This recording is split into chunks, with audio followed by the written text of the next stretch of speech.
এটা কি company?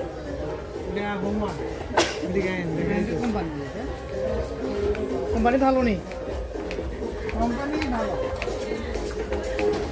Home আছে, আরেকটা আছে ফিউচারার, এটার একটা আছে। এটার তো নাম শুনছি। ফিউচারার বড় আছে নি সাইজ, ফিউচারার বড় সাইজ আছে। ওটার প্রাইস কত পড়বে? এই সাইডে দাঁড়াই দিই আমি। এদিকে এটা হুম। আর দেয়াতে 7 টাকা।